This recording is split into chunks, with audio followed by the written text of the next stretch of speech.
हनुमान जी पर एक प्रसंग। हनुमान जी कौन है? सभी को पता है, रावण शंकर जी का एक महान भक्त था।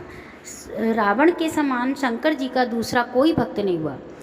पार्वती जी ने एक बार शंकर जी से कहा, भगवान अपने इस भक्त को कैलाश आने से रोक दीजिए, वरना किसी दिन मैं इसे अग्नि में भस्म कर दूंगी। यह जब भी आता है मैं बहुत असहज हो जाती हूँ। ये बात मुझे बिल्कुल भी पसंद नहीं है। आप इसे समझा दीजिए, ये कैलाश में प्रवेश ना करे।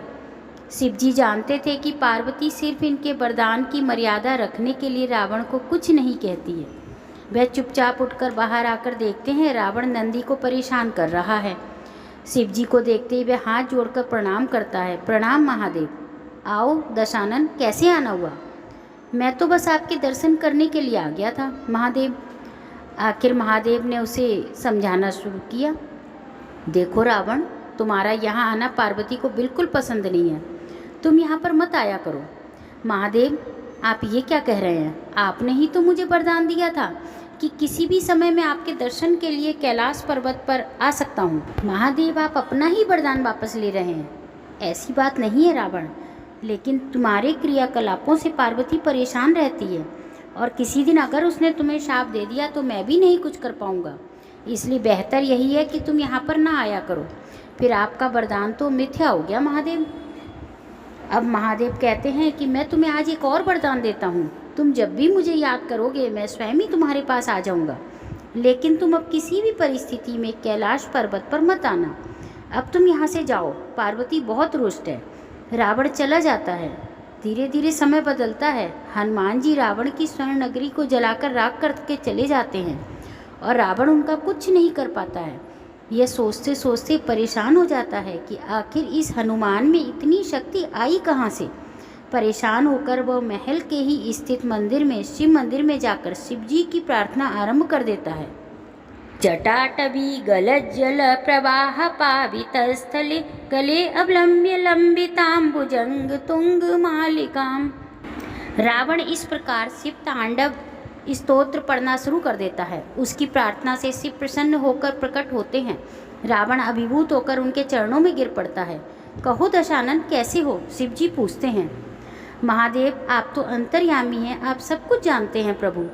एक अकेले बंदर ने मेरी लंका को और मेरे घमंड को दोनों को जलाकर राख। मैं ये जानना चाहता हूँ कि ये बंदर जिसका नाम हनुमान है आखिर कौन है? और प्रभु, उसकी पूंछ तो और भी ज़्यादा शक्तिशाली थी। किस तरह सहजता से मेरी लंका को उसने जला दिया? मुझे बताइए, ये हनुमान कौन है? शिव जी मुस्कुराकर उसकी बात सुनते रहते हैं, फिर बोलते हैं, रावण, ये हनुमान और कोई नहीं, मेरा ही रुद्र अवतार है।